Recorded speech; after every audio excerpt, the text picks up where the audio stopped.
disappointing loss. I mean, that's a tremendous basketball team. There's a reason they're ranked number 10 in America. But I didn't think in the first half the difference in the ball game in my mind was our turnovers. We turned the ball over 7 times real early in the half, and that was the difference in the game. They got out in transition, and they got their head up, and they started moving the ball. We did a much better job settling down at the end. But again, we let them get going. I think that was the difference in the separation early. Questions? Talk about, obviously, I mean, you know, guys like James and Thomas Bryant, but Deron Davis and Juwan Morgan had big games. I mean, just kind of talk about their play, and I'm sure it was a surprise, but just was it kind of unexpected maybe a little bit? Unexpected somewhat, yes. I mean, I think those guys are obviously talented ball players. I watched them a lot in high school and growing up, and obviously followed Indiana, but they had OG go down, and those guys raised their level. And that's the one thing, something we talk about in our locker room is you never know when your number's going to be called. You got to scratch and claw and push every day, and those guys have obviously done that because they were able to come out when the team needed them most, and they stepped up and made big plays for them. What are you guys going to be able to take away from this game?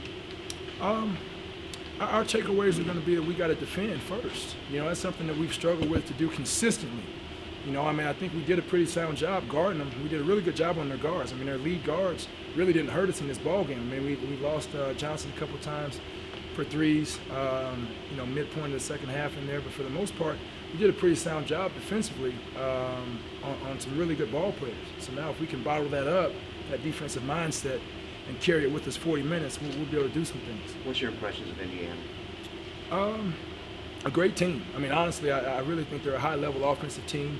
I think their bigs are a little bit better than what I gave them credit for, and I'm not trying to be disrespectful, but just sometimes it's hard to gauge on film. Those guys are really good ball players, and obviously their rebounding numbers are really good, plus 14, plus 15 on the season. But now once you get thrown into it with them, you're trying to rebound with those guys. They're coming.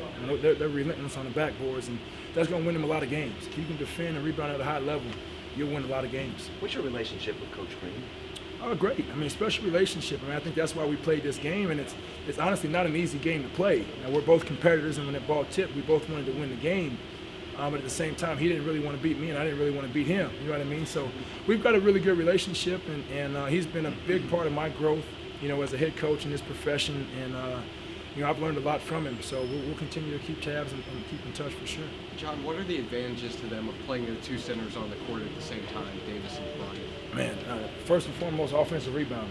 And I don't think they've done that a lot from what I've seen this year, but again, with OG going down, they had to make adjustments. I thought they did a really good job, and again, they exposed us on the offensive, our defensive backboards. Those are two big bodies, athletic bodies, and again, they got high motors. So I think that'd be the biggest advantage right there. How impressed are you with Davis's post-game? Just being a freshman right out of high school, it seems like he's a little more advanced than a lot of freshmen bigs could be. Highly skilled. Very skilled guy, and he can step out and shoot the ball, which he hadn't shown that a lot here, but he is capable of doing that. But he's got nice touch around the rim. He's got pretty good feet for a big body. He's a good mover. So he's got a tremendous career ahead of him. Juwan Morgan had 4 offensive rebounds in the first 10 minutes of the second half and scored 9 points. What kind of challenges was it to guard a big like that can handle and rebound? Juwan is a tremendous player. When he was in high school, I was at Missouri State, so I was able to watch him a lot and see the progression. He's a guy that really came out of nowhere. But to answer your question, a guy with that size and that versatility is tough. Because again, most bigs are not used to defending guys like that can handle and pass at a pretty high level.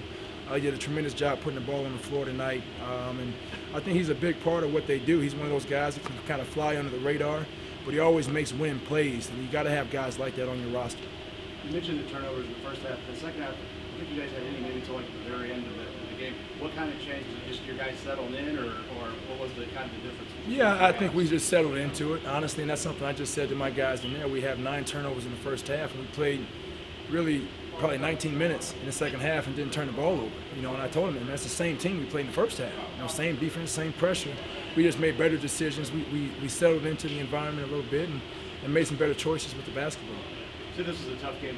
How much does this kind of help your team going forward, playing a game here against Indiana as this kind of in this arena, just going forward down the road? How much valuable experience is this for your guys? It can be a major advantage if we handle it the right way. Mentally, if we can watch the film and break it down and see where we've got to continue to get better. But now, second game in a row, we've been in a very imposing environment. We were in Grand Canyon, last week, and now coming here, and we performed. We played. We didn't quit. The guys continued to push. So I think these 2 environments that we've had here this last week will really help us moving forward.